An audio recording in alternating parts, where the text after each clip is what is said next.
All right, welcome to Frenchie and the Coach. I'm Paul Monahan. I'm the coach. I wrote this book. It's called The Most Important Game. Play better, struggle less, enjoy more. This guy with me here, this is Justin French. You can call him Frenchie. Every week, Frenchie and I will get on here and talk a little bit about the mental game dynamics, how they show up on the PGA Tour so that you can play better golf. Frenchie, big weekend and the RBC. What a wild finish, another playoff, pretty exciting stuff. What do you got? Yeah, it was a cool finish watching those guys come down the stretch, and Fitzy kind of just hanging around, not doing much, and Scotty like, okay, yeah, if you're gonna let me get back in it, here I'll go. So, fun weekend, and good late night last night for both of us for different reasons. I'm driving back from a dance comp, and my boy Paul here probably watching his Buffalo Sabres end a little playoff drought. Yeah, up just a little Hockey bit late. playoff. So pretty cool last night, huh? It's been a drought for Buffalo Sabres fans. We're like the Buffalo Sabres fans are like the Cleveland Browns fans. Yeah. I mean, there's just It's really true. I mean, we've been in the desert for so long. It's crazy. Yeah. In fact, I got to show you this. Let me see if I can pull it up real quick here. This is, let me go to all right, you got to see this. I told you I had a surprise for you. If we had a sec, we brought this up. All right, so I'm going to pull this up here. All right, this is 14 years ago. This is my little nephew, Owen. Okay. And his brother, Aiden, in the background. And that's in a playoff game? That was the last time the Buffalo Sabres played a playoff game, whatever, 14 years ago. Man. And Owen Kopaz and Aiden Kopaz, their dad was in the front office at the Sabres at the time. Okay. And they were the little guys, How old are those kids? How old are they now? Well, they are 14 years older than they were. I got that part, brother. Hey, you know what? You're a math whiz. I didn't know that. I learned something new today. Pretty tight program. Pretty good. No, they would be like in their early to mid 20s, right? Yeah, that's wild. Pretty cool. Yeah, I was keeping up with the game because obviously you're from Buffalo, so I was kind of in the midst of a dance competition with my daughter, but I was following ESPN and keeping up with the game, and I'm like, man, they're down 2-0 in the third, and like, shoot, 14 years, and I'm watching a couple dances, and then you text me like, hey, did you see that? I'm like, what's he talking about? And I look up, I'm like, they scored 3 goals in no time, and then another one. I'm like, man, let's go. So yeah, congrats to the Sabres. Different topic, but congrats to them getting out of the desert. No question. Talk about exciting finishes. Let's talk about Matt Fitzpatrick. Let's talk about the big finish at Hilton Head. Some pretty amazing stuff. I know you got some thoughts about kind of how this guy approaches his game and maybe what we can learn from it. Yeah. Well, first off, he's been playing really good for a while. And I really yesterday was interested in how he was going to handle, because he jumps out to, his first couple rounds, he goes 63, 65 on Thursday, Friday. And then kind of doesn't really back up, but just kind of stalls out making birdies, 68, 70 over the weekend. And you got Scotty, 7 shots back going into the weekend, shoots him a 64 on Saturday to get back in contention. And then, yesterday was watching the tournament, just watching those guys. The conditions were tough. And those guys go bogey-free till the last hole. The only bogey in the group was Fitzy's on the very last hole, and he hits that chip, which we can talk a little bit about too, into the grain out there in that part of the world is a tough chip shot. And, he had his most lofted wedge, kind of windy, a lot of stuff going on there. I think he went a little fast and kind of just doesn't hit a very good shot. Scotty's short game, by the way, especially coming down the stretch, that may be the most underrated part of his game. And I know people have started to talk about it, but his ability to control how far pitches and chips and bunker shots go may be the best part of his game lately. He is really chipping and pitching the ball well, like that one on 18 to 2 feet. I'm like, man, that's a super hard shot. If I'm Fitzpatrick on the shot that he had on 18 yesterday, I'm not using a 58 or 60 degree wedge. I got something lower lofted that I'm getting on the ground and running with a kind of a putting stroke, because that's a really, really hard shot. If you watching Scotty's here, man, I'm glad you pulled that up. Just his technique. Let's go to the cam for sure. His technique, that just setting up a little open, kind of taking it outside, swinging across his body a little bit with this shot to stay out of the grain. is pretty cool. And by the way, he needs this. He needs to stick it close. Yeah. Like this is a must for him. And to do it under quote unquote that kind of pressure, I think it's just what makes this guy so unbelievably good. He is so good. Yeah, I'm just amazed by coming down the stretch. He had a bunker shot, I think, on, like, maybe 15, front bunker, probably a 30, 40-yard bunker shot that he gets up and down, which one of the harder shots in golf, in my opinion. Just watching him, uh, do his thing, down the stretch it's cool to watch him stalk Fitzy a little bit, and then Fitzpatrick stood up to it, though. I will say, I mean, he had one bad shot, that cost him winning it outright, and then gets back in the playoff, and, man, the shot he hit in the playoff was pretty incredible, into that win from 205 yards or whatever it is with a 4-iron. So, that's a shot of a lifetime pretty much. He thought he missed it left, but the wind held it up. And then Scotty, it shows how good a shot it was when Scotty hits a shot that he does on 18 in the playoff, 37 yards short. The last time Scotty did hit a shot 37 yards short with an iron, he was 10 years old. Yeah, So, seriously. I know. it doesn't happen. But my takeaway is, um I would just say don't try to be these guys, but having said that, I think they like Fitzy cross-handed chipping. I've messed around with a little bit of that lately. Level some things out. His prayer grip putting, is different than the majority of the guys on tour. Like, there used to be one tour grip that everyone used on their putter, and then, long putters came around and belly putters and all the other stuff, so things have changed, and you can do stuff a little bit differently. Now I think my takeaway is that each one of these guys is owning what they do, and it's a little bit different, and I would like to see golfers, I think we get kinda pigeonholed a little bit in that we want it to look a certain way. We don't wanna be embarrassed by our buddies. We don't wanna do something different than we don't wanna shoot underhanded free throws, if that makes sense. Yep, We don't wanna be Rick totally. Barry. So, I really think that guys, and I think you can help with some of this, have got to figure out and mess around with some stuff, to own their own game and then take it to the golf course. Because I just think there's some things there like grip. We talked about tension last week, about grip pressure. You and I were on a golf course one time and we worked on this. You you had me you said, "Hey, grip this driver at a 10." I'm like, "What are you talking about? Man, you're nuts. I Have you remember lost your that. mind?" Yeah. Because that's not what's conventionally taught. So, I'm like, "All right, I'll I'll take the I'll bait. play your game, Paul. I'll take your bait for a minute. Let's try Yeah, this yeah. out. Let's You don't go. even know what you're talking about. What's Alright, wrong with coach. you?" "Yeah, coach, whatever." So I grip it at a 10 and hit the straightest drive I've hit in 10 years. It was a laser. It was a And you s bomb. I was so surprised. I was like, "What just happened?" So you're like, "Get you another. Peg you another one up." I'm like, "Yeah, that's a fluke, bro. That ain't happening again. You're nuts." Grip it at a 10 and hit it in almost the exact same spot. Yep. And so I've fiddled with some of that stuff since then, but even my brain after seeing it twice, to be honest with you, has been like, "Are you sure about that? You know what I mean?" Like, it's like Oh, there's totally. some default in there.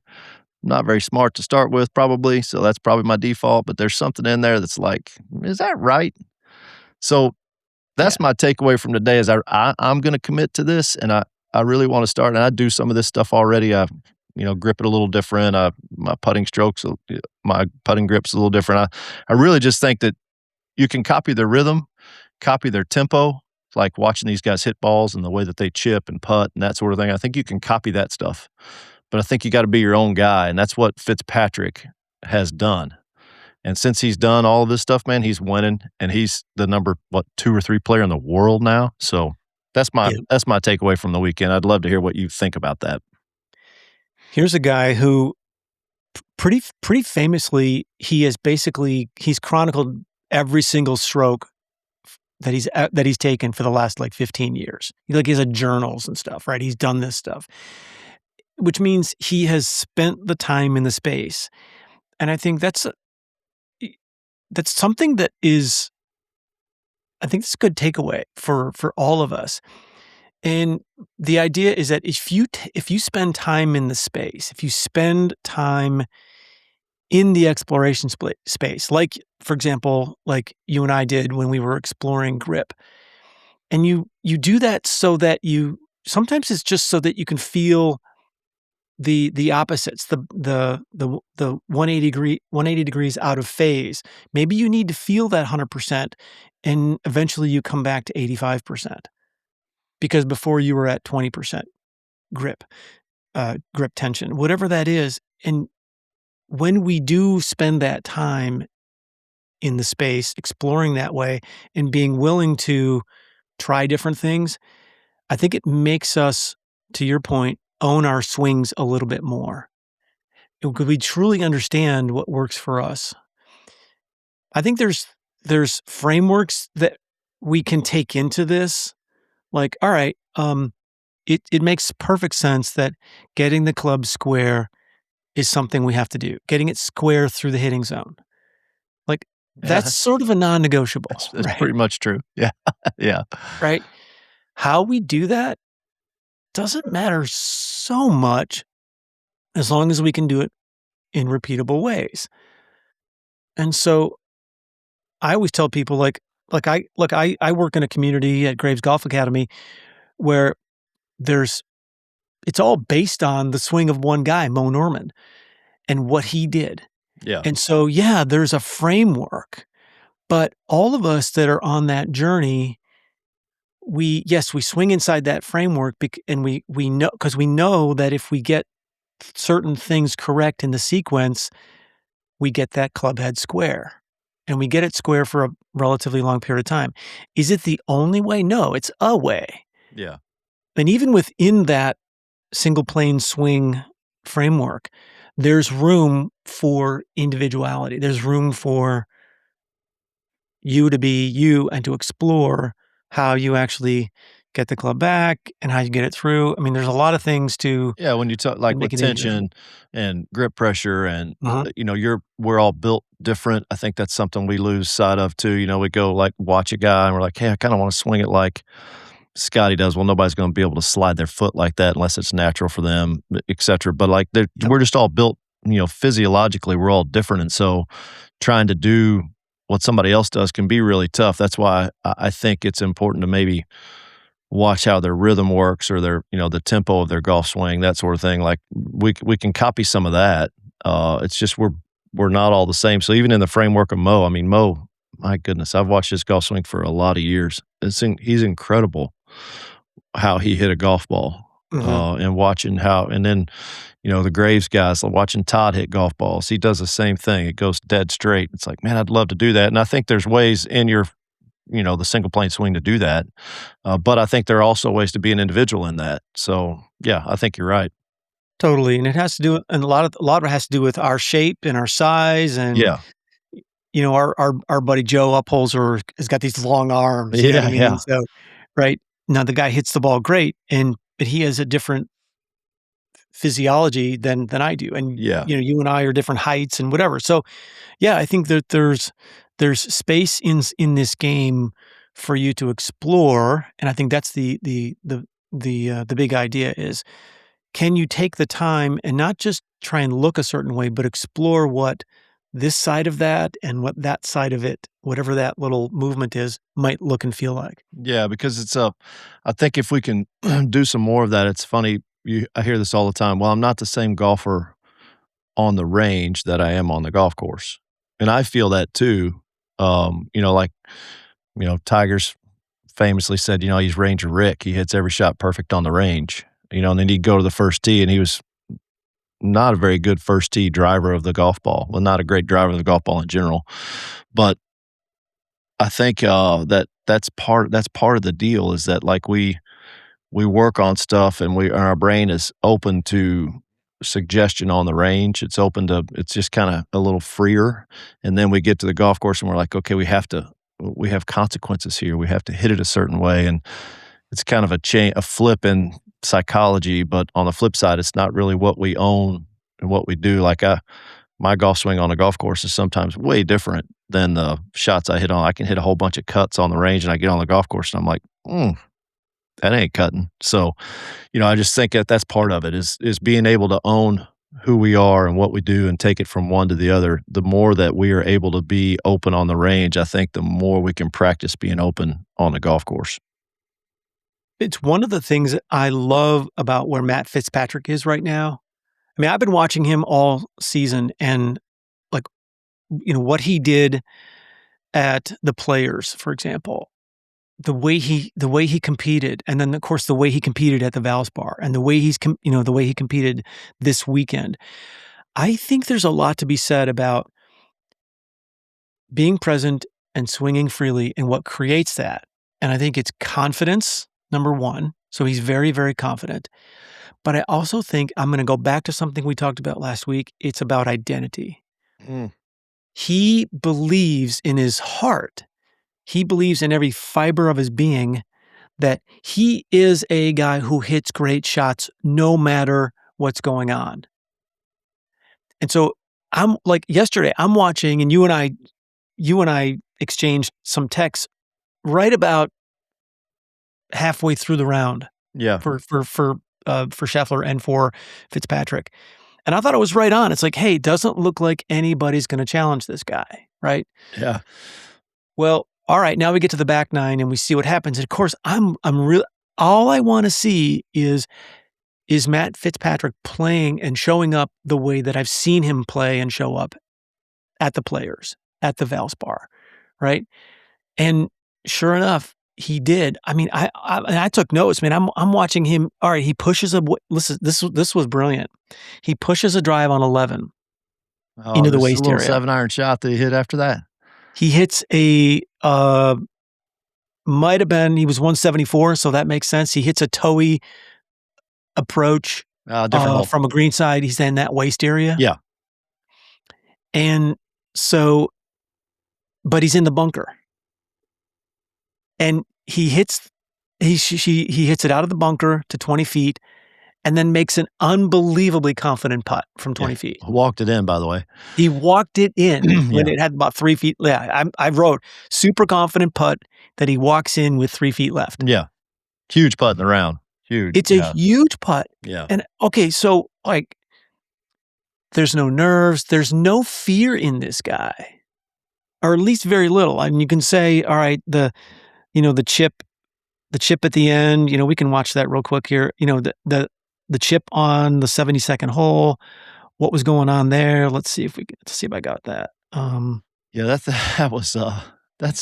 I don't know if that's a really hard golf shot, Paul, on that upslope into the grain and also into the wind. And on 18. I really just feel like he might have made a club choice, like a bad club choice there, instead of going with a little lower lofted wedge that he can kind of bump in there and run a little bit. It just came off. That grain caught the bottom of his wedge. The bounce didn't work right. And so anyway, I really think that was more of a maybe some nerves, but I think it was a bad club choice and just made it a really hard golf shot. I think that's a good point. And I think they were, on the broadcast, of course, they were talking about, geez, it seemed like he sped up on that one as quickly as he plays. Yeah. And by the way, I think that's a lesson to all of us. It's like, hey, this guy decides and then he goes and he just like, I'm going. There's no standing over the ball for 14 seconds, 18 seconds. I love watching. I like him when he does. He has that key. He's trying to get his shoulders down, so he sets them back. Yeah, he does that thing. Show me that Masters gear you got you there. See that? Man, that's good looking, by the way. Yeah, that's good. I can see it. I see the yellow. I wasn't sure if you could see that. You don't have to. Put it all the way up there. It pops, bro. You're good. You're good. It goes with those flowing locks you have too, those. Oh, what's this little guy? Look, I'm going to borrow some because, man, I'm needing it pretty bad. I'm going to borrow some from my boy. So, yeah. That's right. Yeah. He does that thing where and then boom, he's in it. Sets him and he goes and he walks into his shot and he does his little waggle and he hits it. His process is great. I love watching him work through. And there's a lot of people, they were chanting against him yesterday, giving him the USA chant. I think he likes that too. I think, after he made that putt and he gave it this business towards the crowd, he touched his ear and he kind of gave it a, yeah. So he's like, I hear you. I hear you, He but I talked a got little bit about that. Yeah, yeah, he's just he you're definitely right did. about the confidence and the identity of who he believes that he is. And man, with this year, like he's gone from 70 whatever in the world, a couple of years ago to number 2 or 3 in the world now. Yep. And you'd look at Matt Fitzpatrick if we'd walk down a range and look at some guys, like there's a few dudes would be like, "Ooh, that guy's gonna, DJ, he gonna whoop me today. Scotty, he's kind of a big dude, he gonna whoop me today." You look at Matt Fitzpatrick and be like, "Hey, bro, can you do my taxes? Uh, April 15th just passed. Can you file me an extension or something on my taxes for me?" You don't look at him and think, but he's a dog. I know. He has turned into a world-class player and competitor more than anything. I mean, he obviously does, but he's owning everything that he does, and he believes in it because he's put in the time. Yes, and I think belief is huge. I think you're right. He totally believes in it. Like, in how okay, then how does it show up? Well, it shows up in times when perhaps he's hit not a perfect shot and he has to make some kind of recovery. So on 16, his tee shot, he pushes it right. He's got 159 left. He's got that tree in the way a little bit. He's got to hit it.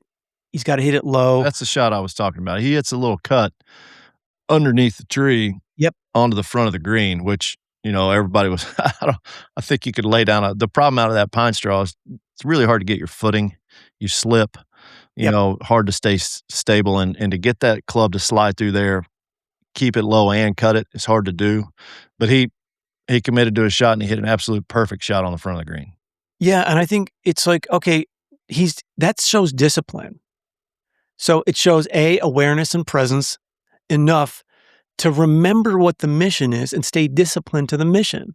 Like, I think that's just like elevated mental game, man. It's like, all right, I'm a guy who doesn't go sideways here, who doesn't start gambling here. I'm a guy who stays disciplined and makes the right shots. He two putts, gets a par, and right. Even Yeah. though Scheffler had clearly had the advantage there. I think did Scheffler birdie that?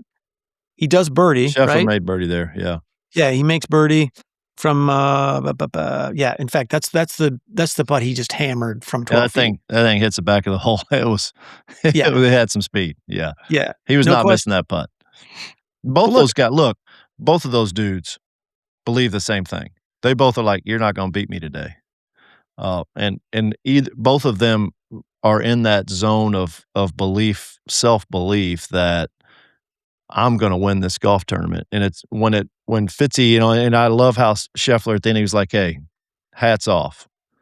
He hit the shot of a lifetime into that wind, and it shows how hard the shot was by what Scotty ended up doing. I don't know that I think it's the hard golf shot for Scotty because of the cut that he hits into a wind like that. That's a really tough golf shot for him, if there is such a thing. But, what Fitz did, I mean, man, he hats off. He had a great golf shot. He committed to it and ends up winning the tournament. So both those guys, I think, are what you're talking about being from a warrior standpoint. Like they believe in what they do. And yeah, look at that one hand come off. He's like, "Oh, it's hooking." Nope. Wind got it for me. I mean, it's a brilliant shot, and of course, yeah, he does say in the I think he's talking to uh in right after the tournament, right? He's like, yeah, I pulled that. Yeah. Yeah, you he know, did. You could tell when he took his hand off, he thought he pulled it, but yeah, hey, he's chatting with Amanda, and he's like, yeah, I pulled it. yeah, he pulled it just enough to go bury a 13-footer and win the tournament. But both those guys, just watching them stand up to each other, I don't think either one of them was scared of the other yesterday, and there was no backing up. A lot of guys had some rounds yesterday, man. That uh, We got to see that putt. Like, look at how confident that putt is. Like, that is such confidence. He's like, there's no tentative. Like, I didn't see a single tentative shot. I mean, that's I guess my point is like when you believe that you're a player who does certain things, you go out and you do certain things. yeah, And I think that's a great lesson for us. It it's so often the case where we see guys get a little tentative And that's only because there's some kind of I believe there's some kind of an identity incongruency. Like, I don't know, I might not be the guy who does this thing. I don't Yeah, know if I think I don't wanna lose well, this. yeah, I really, really wanna win this. we It's all of sabotage that. ourselves a little bit. Yeah, even as, a decent player, I notice I do this sometimes. I've talked to another couple guys about this. In fact, on a call we've had, how, you're expected to be A, you may not feel like yourself that day. You just don't your body, you slept a little wrong, whatever's causing it. You got something going on at work or home, or you just don't your brain's not quite where you want it to be. And so you go out and you have a little doubt like, "Man, maybe I'm not that guy today." And you hold on to it and you grip it a little tighter, whatever's going on, and man, you hit it all over the lot. I've done that because I'm expected to be, like you play with some guys in a tournament, you're expected to be the guy that carries the scramble team or the best ball or whatever it is, and you just play, with some doubt and fear as opposed to belief. It's just flipping the switch to believing in who you are, and that's not Yeah, it's not as easy to do sometimes as we're talking about right now. Sometimes it is hard. And so to get to totally. where those guys are on the highest level, the process that they go through and the work that they put in helps them to believe who they are and what they do. It does. I mean, the work what we see on the course on the weekends, it's a byproduct of the work they put in years and years, and in the past 2 months, in the past 3 months. I mean, there's no question that's a huge part of it. So, the non-negotiable for all of us is we have to spend time building our skills, right? Like, that's super important. Then the question is, well, can you show up today and play up to that skill level? Yeah. And I And think just that's accepting that challenge. Can I do that? right. Yeah. Yeah. I think that's part of the fun of golf is just is being able to be like, yeah, let's go test this out. I think becoming comfortable in uncomfortable situations. Um, Yep, for lack of a better way to put that, is like totally, knowing that there's gonna be some noise and you're gonna get uncomfortable in some spots and, playing with new guys or playing in a tournament or whatever. The more I think you can do that and become a little uncomfortable and handle it and understand that you actually want I want that. I like that feeling. totally, So instead of being like, "Man, this is scary. I'm nervous." Yeah, maybe. totally. But I'm looking forward to that. I don't get that very often. So when you do get that, it's like, man, let's embrace a little bit of that and understand that, I'm supposed to be here today. I'm supposed to feel uncomfortable today. And like letting those thoughts, like you're talking about with Rotella, let them come in, understand they're there, and then let's accept them and do the Mhm. best we can with them. We don't need expectations.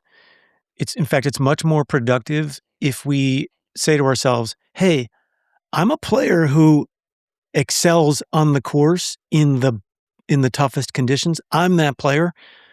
That said, I'm open to whatever happens on the course today, and I'm curious, Yeah. and I'm able to accept any outcome." Yeah. So it's a little bit of a, um, uh, I don't know what the word would be, but it'd be like, "All right, it seems like it's 2 opposing thoughts, but we're humans. We can hold at the same time. We We can can do hold both of those. opposing Yeah, thoughts." you can definitely do both of those and be just fine with them. And Yeah. yeah, I just it's cool to watch those guys uh stand up in a situation like a lot of guys on the first tee with Scotty on a Sunday when they know he's going to track them down.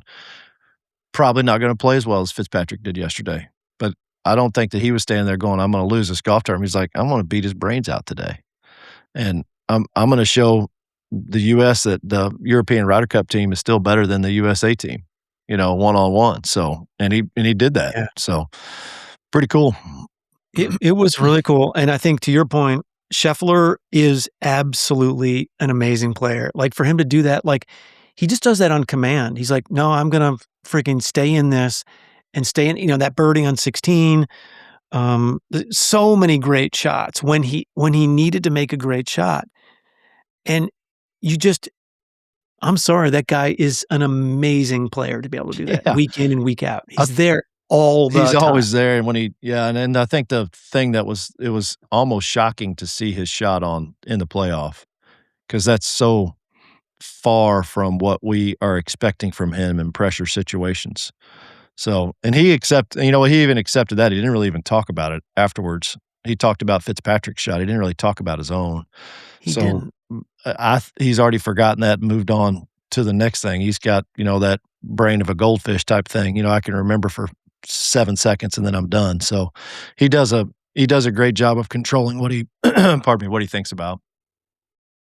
Yeah, 100%. I think these guys are so good. They're so talented. I think what was unique about yesterday was you had almost an entire back nine. It was essentially match play with these two guys. Yeah, it was. Siwoo actually had a nice afternoon. Siwoo Kim had a nice afternoon. We got to talk about Ludwig Oberg at some point. I don't know what's going on there. Yet another event where he's close and he just has a terrible Sunday. Let's talk about that at some point. Yeah, I think that there's would be yeah, he's like a interesting. robot, but he's not. So, yeah. Yeah, Right. there's some identity stuff there too, probably that we can certainly discuss. No question. No question. But yeah, all in all, just a super cool event, super exciting. Love to see the playoff. And I think there's a lot we can learn from it in terms of identity, confidence, and like what we say in here. I think Matt Fitzpatrick is out there he's never out of it. He is by the way, I was going to say on that tee shot on 11, one of the notes I had was he hits it into the waist area and he turns to his caddy and he goes, "Oh, that's no problem there. We're okay there." Right out of the chute, yeah. Yeah, I mean, he's just like he gets it, He's like, "I can play that? Good. Let's go." And Yeah, I think it's not a concern. he realizes the impact of negative self-talk, and I don't know that he Totally. lets any of it in, and so it just makes it easier for him to it's not a part of his repertoire. It's not what he does. It's not what he does. No, he's yeah, he's elevated his game above and beyond that, and it absolutely shows in his results. So, Yeah. good for him. Quick, 30 minutes today. That goes fast, buddy. I Does, know. man. It Yeah. does. Yeah. Well, don't worry, we'll be back next week We will. We with will. some more takes. I'm gonna have to dig out And some old Masters gear, try to look good too. I'm gonna do my best. this is the fresh stuff. This is I fresh. know yours is new. Mine's not new. All right, buddy.